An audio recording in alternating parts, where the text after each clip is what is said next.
This video is intended to serve as a table setter for future tutorials on psychometric investigations. Here we'll define some terms that are extremely important for us to agree on before delving into what I'm calling forensic psychometrics. This isn't an exhaustive list, it's just my first stab at concepts that have been sticking points for my students over the years. So first, there's two broad types of assessments that we'll discuss. Item versus scale is one of the bigger sticking points that beginners tend to struggle with.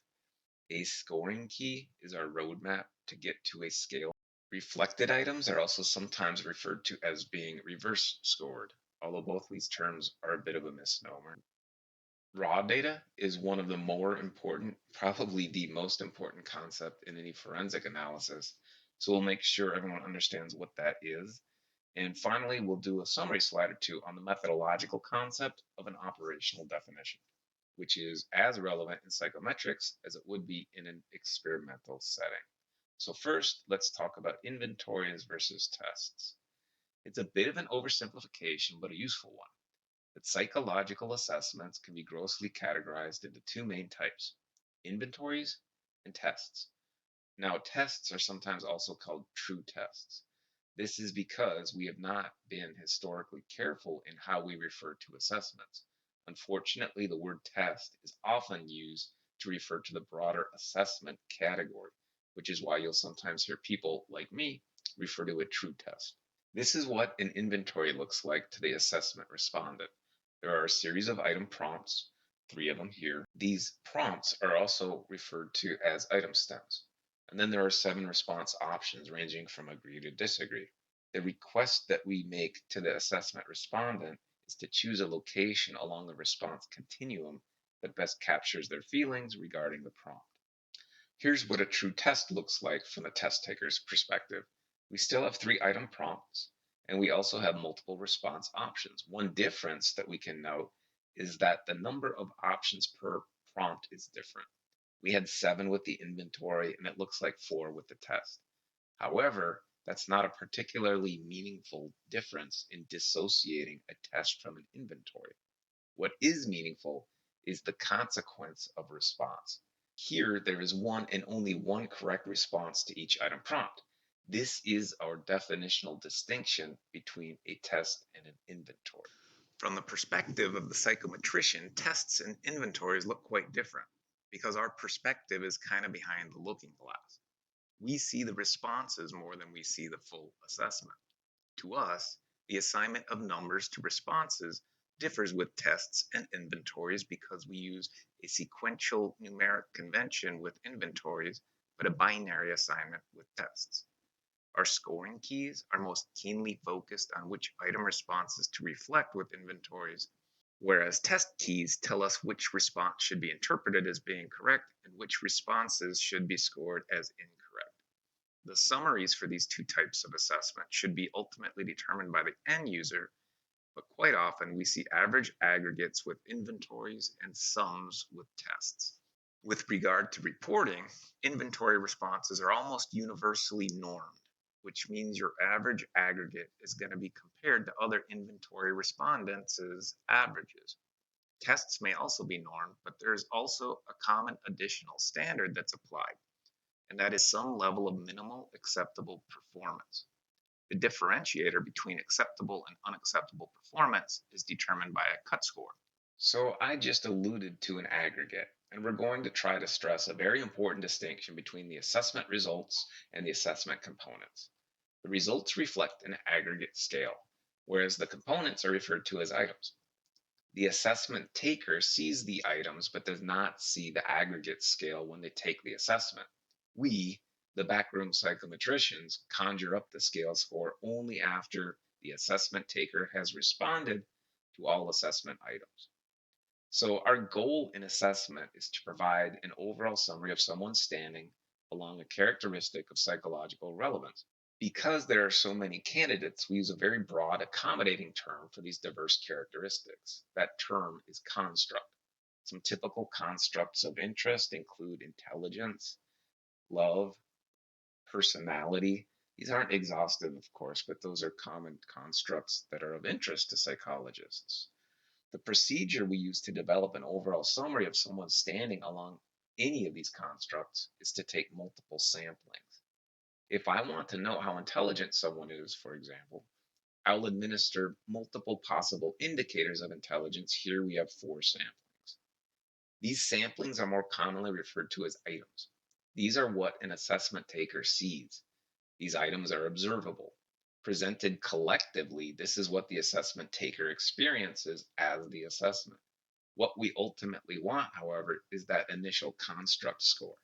This is unseen and not directly observable. After the assessment respondent has finished the full assessment, we, the psychometricians, we create an estimate of the construct standing by applying an algorithm across the individual item responses. So this is what we see, the psychometricians. This is a data file. In the context of assessment, our variables of interest are actually items. The variable values are item responses. Snoopy, for example, gave the response elephant to the question of what is 4 times 3. Assessment respondents, administrators, and other stakeholders don't really care about individual item responses. What they want is construct standing. In this case, how intelligent are these two assessment respondents? What everybody other than psychometricians are interested in are the scale scores. The way we construct scale scores is communicated through a scoring key. Now, this slide is a little busy. We'll break it down over the next few. A scoring key is a reference guide that literally tells the psychometrician how to get a scale score from the item responses. Respondents don't see this, only we see this. I'm going to break the scoring process down into 2 fundamental scoring key features, which are how we transform the raw response to a useful number that can be used in scale estimation, and secondly, how do we use those numbers to construct our overall scale score? Essentially, the scoring key tells us how to get the information in red from our individual item responses. Scoring keys are also referred to as code sheets, so I've used that label here in the upper right-hand corner. The information in the black box fulfills the first purpose of our attempt to construct a scale score. It tells us how to get our binary test responses, which indicate correct and incorrect. If I apply the logical transformations, I've moved from raw responses to a quantification that's more meaningful for scale score estimation. Here we see that our scale score is a simple aggregation. So if we ask our scripting capable computer program to apply the simple algorithm, we get our scale scores. This is what everyone wants to see. This is what assessment stakeholders care about, but they need us, the psychometricians, to get it. And we get it through applying a scoring key. When dealing with psychological inventories instead of true tests, you're going to have to deal with what are commonly called reflected or reverse scored items. Now, these labels are actually somewhat misleading because what we want to reflect is the item response, not the item. But that's just one of those disciplinary legacy terms that we're probably going to have to roll with. Here we have a 3-item love of rodent pets scale. And you'll notice that the flavor of one of these items tastes a bit different than the others. With 2 items, agreeing means that you love rodent pets. However, with the 3rd item, agreeing means you hate rodent pets. This causes a potential issue with our scale aggregation. The way we deal with these sorts of items in our psychometric background is to reflect the responses prior to scale level aggregation. So we're going to apply our first scoring key transformation just as we did with the true test and move from raw responses to meaningful numeric values. The tradition in inventories is just to apply sequential numbers. So if we ask our scripting enabled computer program to help us quantify responses, we see a data file that looks like it's ready for scale level aggregation. However, when we carefully attend to the entirety of our scoring key, we see that there are further transformations that we need to apply prior to constructing our scale score. Most notably, we need to reflect responses to item 3. Again, this is also sometimes referenced as item 3 being a reverse scored item. That simply means that you need to alter the quantification of the response categories prior to scale level aggregation. To stress this little potentially missed but important step, reverse scored items are often, but not always, called out through using a lowercase r next to the item itself within the scale construction algorithm. And you can see that here in our code sheet. When our computer applies this recode, we see that the values are reflected for item 3. And now we can go ahead and construct our scale score, which is a composite of responses that are all keyed in the same direction. such that low scores universally mean that you really don't like pet rodents. And if we use our scale 3 midpoint of 3 as a bit of a fulcrum, we can probably reasonably assume that both Woodstock and Bob aren't really fond of pet rodents. Now we've started to mess with our data via recodes, so we have the potential for multiple representations of our assessment responses to be floating about. So it's time to stress the importance of maintaining the integrity of your original, unaltered, untransformed, purely left alone data file. This means that the responses reflect original responses prior to us messing with them in any way whatsoever. Here are two assessment examples are presented in the raw form. This is always how you very much hope to receive assessment data in its raw form. That's universally preferred. However, it's not at all uncommon for you to be asked to deal with recoded data. This just means it's data that someone has already altered from its raw form. This is actually so common that it's the main reason I decided to try a YouTube channel and why it's called Forensic Psychometrics. A lot of what we do is going to be to look for indications that the data that you've been given is perhaps not in its raw form. I've actually included one of the telltale signs here in terms of tipping you off that you might not be dealing with raw data.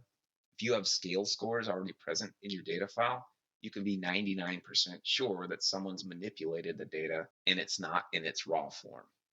Then we might have to go and forensically reconstruct our data to recapture it in its raw form. Okay, so one last point of distinction here in this foundation laying video is the difference between an operational and conceptual definition. Now, an operational definition is a very technical term within psychology. You probably first learned it in a research methods class, and it's very likely that your research methods class had a very strong experimental focus. We do experiments in psychometrics as well, but our methodology is not typically truly experimental. So our use of this term is going to reflect the non-experimental methodologies that we more commonly rely on. For us, an operational definition is simply the psychological assessment itself. It's all of the items. Collectively, they're sometimes referred to as an instrument. We distinguish the operational definition from the conceptual definition because our instruments are always imperfect approximations of what we hope to measure. What we hope to measure is our conceptual definition. This is literally what you would find in textbooks or the dictionary. Okay, that's actually it for this terminology tutorial. If you have any questions about how I'm using any of these terms or would like other psychometric concepts clarified, please drop me a note. I'll have my contact information provided in the video description. If you have a puzzling psychometric question, also please drop a note. I love reconstructing assessment data and trying to figure out how messy data got to that point of messiness. And I'm hopeful that we can share some of these problem solving sessions with other people who may come across puzzling scenarios of their own. Okay, thanks and happy psychometrics.